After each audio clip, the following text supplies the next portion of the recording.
Hi I can guys. see ya. Yo. Finally. Yeah, what's happening? What's happening? I'm good, man. I'm good. Just Yeah, chilling. where are you right now? I'm in my house. In your house. Indoors. Okay, okay. Yeah. How's your day been? What's been going on? Today I've just been vocaling. That's all I do now. For Like in real? lockdown. Really? Yeah, man. I learned how to proper record myself. So that's all I'm doing. I'm producing beats more as well. So Producing as well. How long have you been producing for? I've, to be honest, I've been producing probably since I was 13, 14. So I started Oh, producing when really? I was, yeah, and that was all because of the youth club that was there. So they had all like the keyboards and the computers and all the facilities and equipment to let us do whatever we wanted to do. So I used to make beats on acid. I don't know how far back you go, but there was like a little program that was like Fruity Loops. But back in the day, Yeah, that was the thing. So that was the yeah. thing. So was Youth Club a big part of your coming up then? Like getting into the scene, getting into music and stuff? Definitely. I always say this, but if it wasn't for my youth club, I wouldn't be the person I am today. Like For I real? got that head start of not having to pay for studio and not having to buy the equipment to make my thing run. So I always urge that youth clubs need to be open more, and I'm even trying to do that for the same youth club that I was brought up in, No the way. down, yeah. So I've kept it open for another year, so that's good. But I Sick. think there needs to be more change, like there needs to be more youth clubs. It's just a way for people to escape and have an Yeah, outlet, you know? So, yeah. 100%.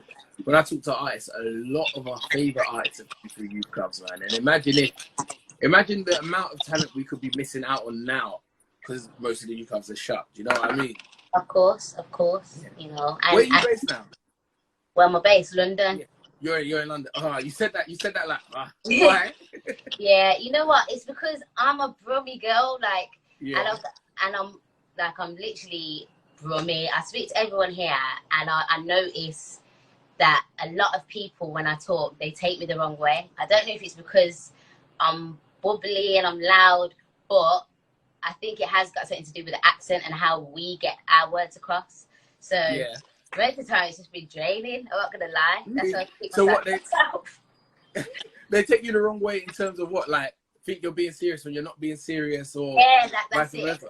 It's Okay. crazy because my friend came down to visit me yesterday, and we was having the same discussion, and she was saying the same thing. All her London friends take her the wrong way. They think that she's being rude if she says certain things. But we literally, I guess we're quite blunt with the way we put things, but we don't mean no harm. So, Yeah.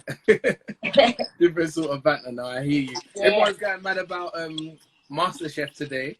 I've been seeing that all over everywhere. How was that? Do you enjoy the TV? Do you enjoy the TV stuff?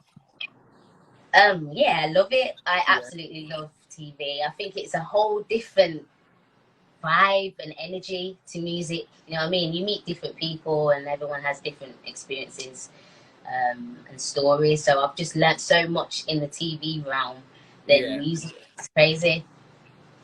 No, that is sick. And the Olay campaign as well.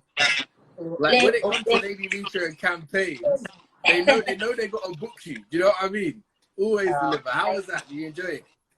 It was amazing. You know what the thing is? I did want to address this because I've noticed a few comments that it's just solely on me working with Olay.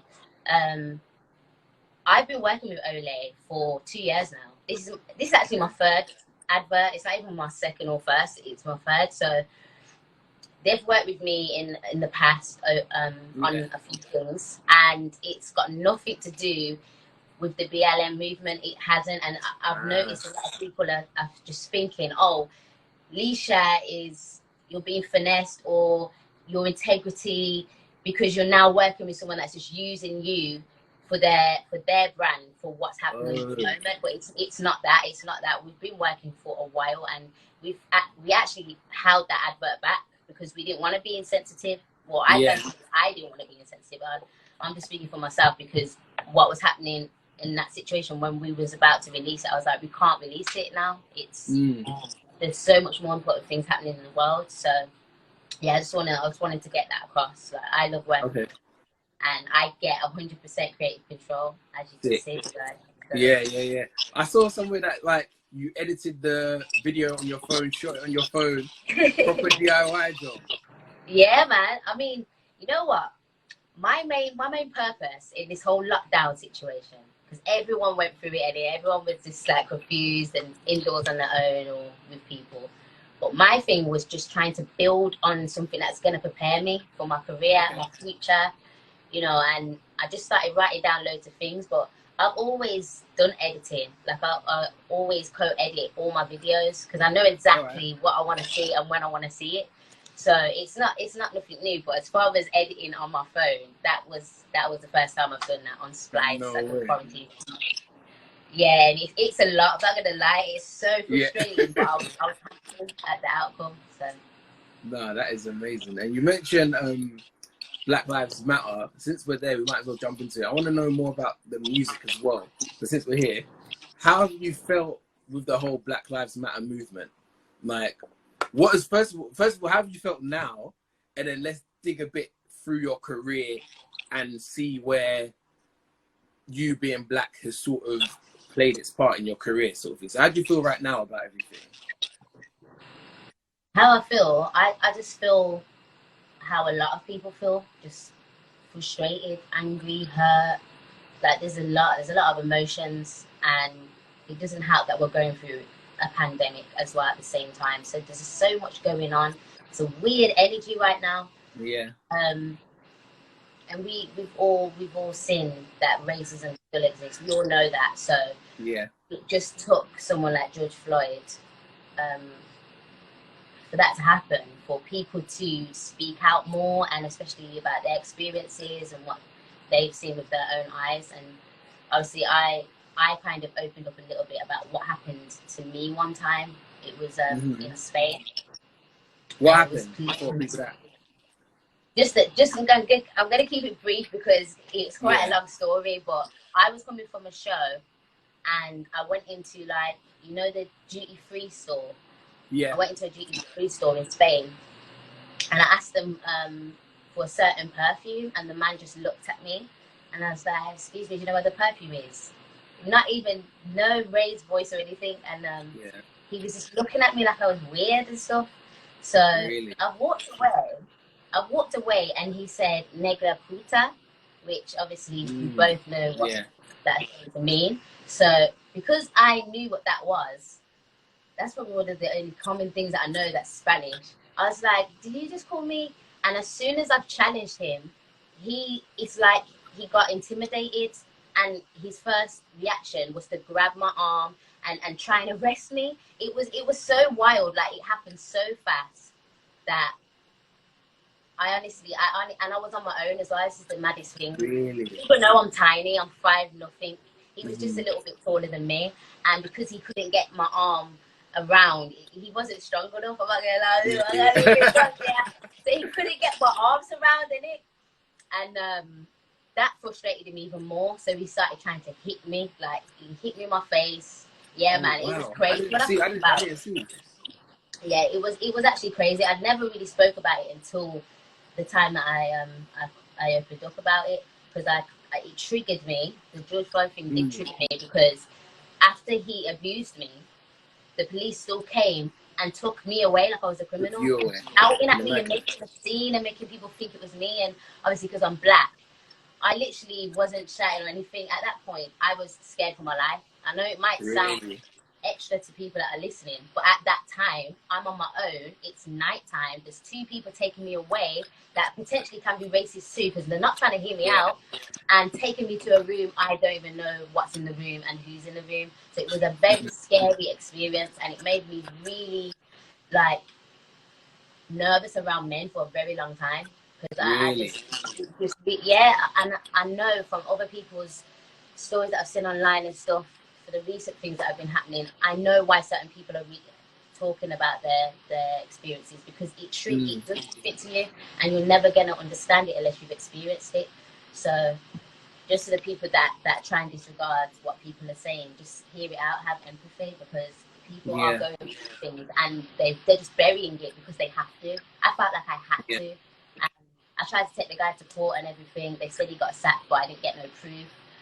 I just wanted justice. I literally wanted justice. And the maddest thing about the story is I told him to check the cameras. I told him to check the cameras just to see how the indication, what happened. Yeah. And as soon as they went and saw the cameras and come back, they didn't even look me in my face. They just really, they just pointed to the door.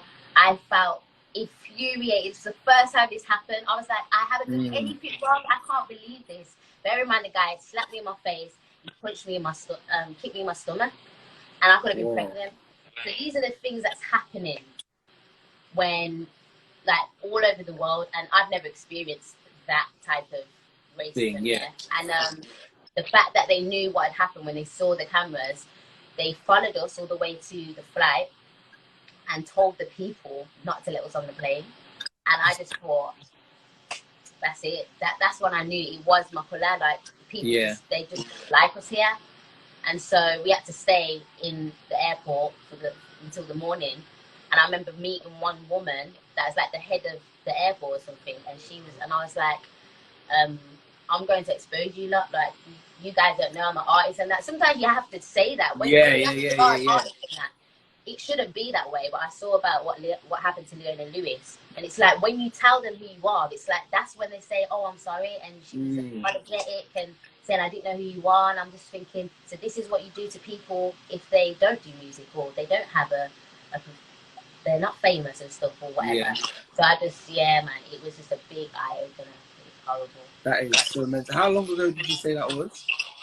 That was in 2016. In 2016. And then imagine, like, say that's a whole 4 years now, and you said how you've been carrying that, and you said it's made you weary around people, but you're still in the public eye, and you're still having to live and be in spaces where there is a lot of people. How did you manage that? How did you master that sort of thing? You know what? There's a lot of things that people don't know about me or how I grew up, so it's quite easy to hide things and hold things in. It's just built in me. I'm conditioned to not say a word of everything that I see, or, you know what I mean? So it wasn't that bad, but I was just very vulnerable and I felt uncomfortable around men on my own at that point. And it's just the whole healing process of it as well. I didn't go to the doctors afterwards because I had to get a flight to LA. I had a studio session, and at the time my manager was so adamant that I must go, and I'm like, I literally was aching. I was aching. I had all bruises all on my wrist where he tried to slap the thing on me. And I literally just had to pretend that nothing had happened, go about my day. And even that was horrible because I had to go to LA on my own, spend the night in a hotel where I'm hearing people talking outside and stuff. It was just it was just really scary, a scary situation. But I'm kind of healed now, I guess. I'm open up about it for once. So, no, I'm very sorry to hear about it. So I didn't see anything like that before, and it's weird. I remember the first time I met you would have been at that homegrown event. Do you remember? I think it was in Coco. Homegrown again. Is that was like Mike Ratchison that was there? No, the Capital Extra one. I think it was you remember? Yeah. So imagine I'm just meeting Lady Leshurr, the girl I see from online, the musician, like I'm jazzed, but you're carrying this sort of stuff. And I think that's an important thing to highlight, because I see a lot of females getting stick online, because obviously everyone's sharing their stories about sexual assault now online, and I'm getting seeing a lot of backlash of people being like, why now, sort of thing. But I feel life as a female is so different. Like, you have to soldier through, or you've been conditioned to soldier through so much stuff. Like, can you relate to that, and you can understand where people are coming from now? 1,000,000%. Not even just now. Like, I just empathize with people like that because I know a few people that's happened to. So it's just horrible, and I just feel sorry for the people that have gone through it, because they have to live with that for the rest of their life. And a lot of people don't speak out because they are made to feel like they're the ones in the wrong, and they are going to get shamed if they come out. That is not the case, but that is how they manipulate you to feel, so you keep the story in. So when people are coming out in bunches and groups, that's because they needed that one strong person to just be at the front line and just say, this has happened to me, so that the other person can relate and be like, you know what, I need to set myself free, because that's what it is at the end of the day. You're getting yourself free from the pain and the hurt that you've kept buried for so long. Yeah. It's a bad situation. Like I was saying before, yeah, especially when it comes to musicians and female artists, because your artistry is so powerful, I almost feel like you guys are invincible, if that makes sense. But we know this is a very heavily male-dominated industry. Of course. So how do you balance being a female through the music industry? And like, obviously you have to get too personal, but have you experienced any situations where people have tried to take advantage, if that makes sense? Yes, it's definitely happened, but it's not something that I've spoken about. But it definitely, when I was seeing the tweets, it definitely triggered me back to that, because it's not that I forgot, it's because it was so deep, and it was a very long time ago. It's like 10 years ago now. So deep down in my heart that I literally tried to just block it out, which I eventually did until I started seeing the tweets. And then it started to make me question how I feel about myself because of that situation. But I'm very sure of myself and how I feel now. And karma is karma, so things are going to happen to people. I don't necessarily have to be that person that says what whoever it is or what's happened in my situation, because I've seen 1,000 allegations already. So when I feel that my time is ready to speak on it, I will. Right now, I feel like there's just so much more things going on in the world as well. I just don't want to keep putting out. It's not negative, but I just don't want to keep putting out those energies, because a lot of like people have emailed me from a tweet that I wrote about me getting triggered from seeing tweets, and it just made me. That's when I just thought, I can't even talk about it. I can't talk about it just yet, because I don't know, man. I just yeah. It's not time for me. I hear that, and I think it's important for people to hear that as well, because so much people are suffering in silence, and it breaks my heart as such. So everyone coming out together at the moment, I feel it's a good thing. Do you know what I mean? Even if we're seeing so much unity, and it's crazy because it's 19 hours. We need it so much right now in this thing. We need so much unity, but it's so, I don't know, it's like very heartwarming to see women especially united and supporting each other, because as a lot of females know, the females in here watching, we are people that I don't know why, but there's a lot of feistiness, and a lot of sorry, my battery's gonna die. There's a lot. It's alright. We've literally got 30 seconds. Do you have 10 more minutes to come off the live and jump back on? Yeah, for sure, man. I'm here. All right, then, cool. Let's I'm gonna jump off and then jump back on. All right, cool.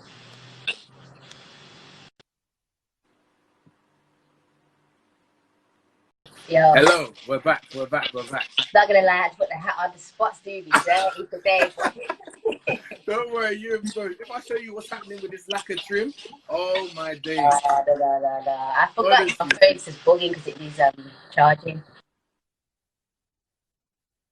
But I forgot you guys are gonna get clips and stuff. I need to. Yeah, oh no, it's alright.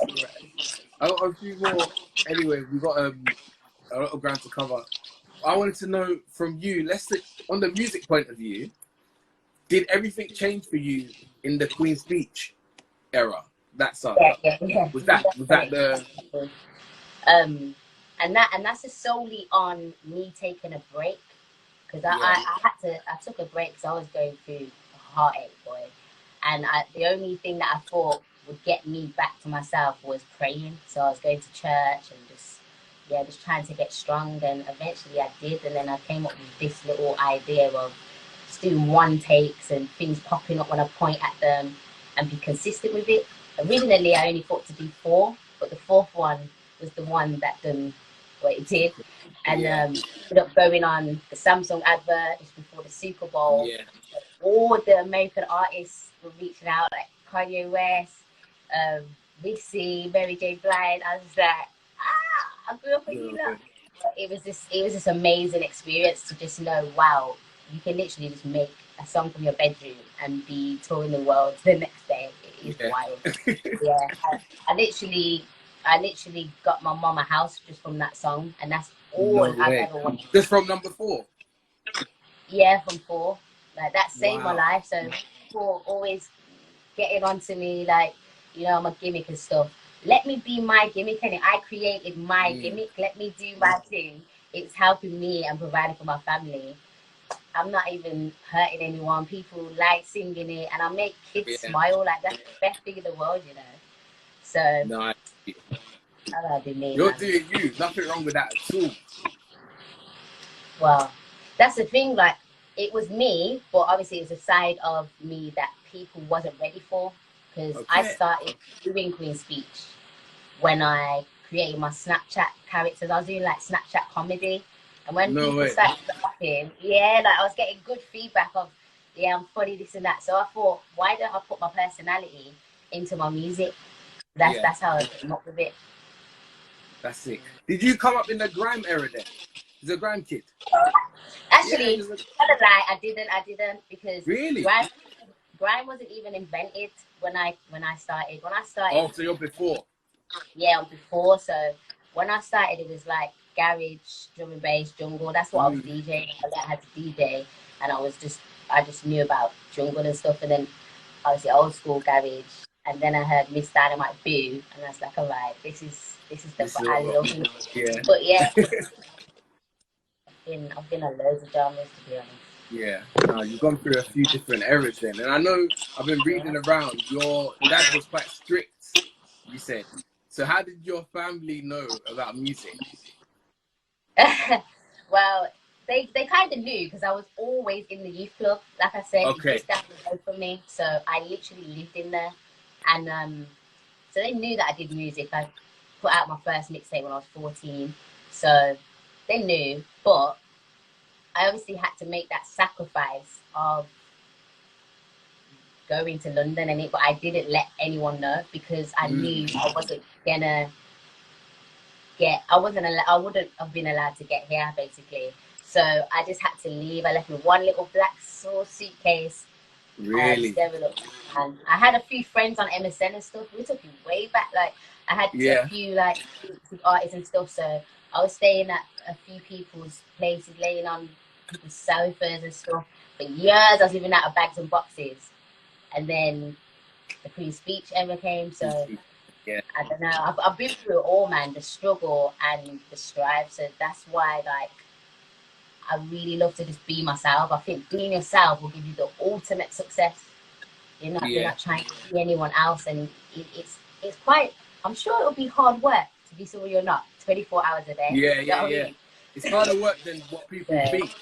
People think it's harder to be themselves. The MOBO Award comes in and around that time as well, 2016. What was that experience like? Yeah. It's so mad, you know, because I've always wanted to win a MOBO Award, always, and it's heartbreaking for me because I never got to experience it the way I wanted to experience it. I've never even addressed this either, but obviously it got ruined for me. It was told beforehand, and I just didn't want to know that anyway. Like, why would you ruin my moment? So the person who told me was my old manager, and it was just like, now I'm so anxious that I'm trembling, I'm nervous, like I didn't know what to do at the point, so I'm waiting for it. So then I had to fake, and I hate being fake, man, I hate it. Sometimes you have to play to the cameras and stuff, so I had to pretend like, hugging my sisters and stuff, but really inside, I was so heartbroken. I ended up going up the wrong stairs, because I'm not thinking that everything I had in my head, like my Queen Speech I had prepared for MOBOs, was just dashed to the side, because at that point I couldn't even get myself together. But yeah, other than that, it's amazing. It's on my cabinet. I love it so much, and I hope that it can happen again, so I can experience that real, like, this is my moment. You know, I got my moment snatched from me. So, yeah. Yeah, I hear that. It just means you got to make it happen again then. I know, that's what I'm saying. I gotta make it happen again now. I've got to. Yeah. But yeah. That's cool. And you see the Queen's Speech saga, when do labels get involved the second time? It's well documented how in America they were chatting to you and the whole, they want you to send for Nicki Minaj sort of thing. When do labels get involved the second time round? And what is the experience of a female artist in the label side of stuff? Or your experience? That's what I'm gonna say. Like, it's just, I mean, can you say that question again, just so I don't go all the way with everything? I gave you bare stuff. So basically, your experience with labels has been mad from the first time, if that makes sense. So I know in America they wanted you, and someone basically said they want you to send for Nicki Minaj. That's basically the story, right? Yeah. So what is? Yeah. So yeah. Yeah. What's the journey like as a female artist in these labels, and when did it work for you, if that makes sense? From that point to modern day sort of thing. I think, I personally think labels only work when labels listen to their artists. Like, you have to let the artists just be a creative. That's what you sign them for. Don't then sign them and then trap them and make them only put out music once in a, you know what I mean? It needs to be consistent how they came to you with. You're meant to bring an additional, you know what I mean, a boost to their career. Yeah. And I think a lot of the time, record labels, they tend to sign people that are quite naive or vulnerable, or people that are young that don't really understand what they're signing into. Of course, you can read the contract and you're lawyer to read the contract, but I think a lot of the time, it doesn't matter even if you've got an amazing contract, somehow it becomes a thing where they're trying to control your style, your image, your everything. So I think it's you just need to let record labels just need to let the artists be artists, so they have no other worry on their head other than just creating music, and then you will see the millions of pounds that you wanted to see from the artists signing them. Do you know what I mean? It's so simple. It's so simple. But a lot of record labels get it wrong nowadays, so it ends up with the artist being emotionally scarred and ruining their career eventually. So I'm just happy that I'm still doing my thing, and it's all about purpose and passion. That's the only thing that's drove me to continue. No one else. So yeah. Facts. No, definitely doing your thing. Very excited to see MasterChef as well. You're gonna make me tune in. I don't normally tune into MasterChef, but I'm gonna be watching. Listen, can I just put a disclaimer? Because everyone's like, "Oh, I can't wait! You're gonna cook salmon." I have no idea what I'm doing on the show. They literally approached me because of my personality, so I was like, "Yeah, why not?" But I didn't have a lot of confidence when I went on the show at all. So everyone around me, I'm asking, "Oh, so you cook?" Yeah, I've been cooking for years. Yeah, I've got family. I'm just like, no way. Well, I barely cook. I'm usually a delivery Uber Eats girl, but I'm gonna try. You know what I mean? But I went for the experience. It was an amazing experience. I learned so much, and I met some amazing people. So you should enjoy it. All right, cool. We're definitely going to. Before you go, quick, one piece of advice for artists. One piece of advice. Yeah. Like I said, if you ain't got passion and purpose for anything you want to do in your life, it's not going to last, because that by default is your running machine. That's what makes you get up in the morning and think, I need to do this because I want to do this and I love doing this. That's how you have to feel. So yeah, only do it because you want to do it. Don't do it because you see everyone else doing it and think that that's what you have to do. All right then. Thank you very much. Everyone drop your claps. Lady Leshurr in the building. One more time. Bye. No, you're good. See you later. MOBO Lowdown in lockdown. Lady Leshurr, we caught her briefly. We're probably going to have to do that again. You know, we've got loads of guests lined up today.